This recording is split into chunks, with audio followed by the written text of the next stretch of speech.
झांझरोळी धरण परिसरात जी बचाव कार्य राबवलेलं आहे, सध्याची परिस्थिती काय आहे, काय सांगा? झांझरोली धरण परिसरात इरिगेशन डिपार्टमेंटमार्फत त्याचा मॅनेजमेंट होतो. काल सकाळी आपल्याकडे एक माहिती आली होती की त्या धरणाची एक जी भिंत आहे त्यातला भाग कोसळलेला आहे. त्या अनुषंगाने आपण घटनास्थळी जाऊन पाहणी केली. पाहणी दरम्यान आपल्या जे इंजिनियर्सची टीम होती त्यांच्याशी चर्चा केली आणि त्यांच्याकडनं स्ट्रक्चरल स्टेबिलिटीच्या बाबतीमध्ये आपण एक कन्फर्मेशन केला. तर ॲज पर इंजिनिअरिंग टीम आज रोजी धरणाच्या जी स्ट्रेंथ आहे त्याला काही इम्पॅक्ट झाला नाही आहे. कुठलाही पाणी धरणाचे बाहेर येत नाही आहे. त्या अनुषंगाने आपण जी भिंत कोसळली होती त्याला रिइन्फोर्समेंट देण्यासाठी गनी बॅग्सच्या माध्यमातून आपण प्रयत्न केलेला आहे. जसा पाऊस थांबला की लगेच आपण त्याला रिस्टोर करणार आहोत.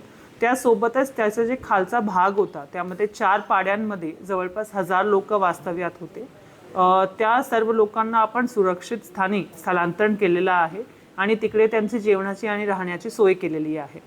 ॲज अ प्रिकॉशन मेजर म्हणून आपण तिकडे public address system mounted vehicles ठेवलेले आहेत. पोलिसांचा एक मोठा बंदोबस्त SP साहेबांमार्फत तिकडे तैनात करण्यात आलेला आहे.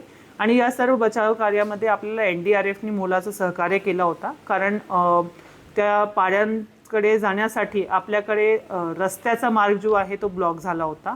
आपण त्यांना बोटीच्या मदतीने त्या नालामध्ये NDRFच्या सहायतानेच रेस्क्यू करू शकलो. आज रोजी तिकडे जी परिस्थिती आहे ती कंट्रोलमध्ये आहे आणि त्यांचे वरिष्ठ अधिकारी पण घटनास्थळी उपस्थित आहे आणि त्यांचं मार्फत जी उपाययोजना आहेत ते स्ट्रेंथच्या अनुषंगाने करण्यात येत आहे. मला असं वाटते की तिकडे काही अनुचित प्रकार घडणार नाही, जे इरिगेशन डिपार्टमेंटची माहिती आहे. आणि जर समजा काही अडचण आली तर आम्ही इन टाईम अलर्ट राहून ती परिस्थिती जी आहे ते मॅनेज करण्यासाठी तयार आहोत.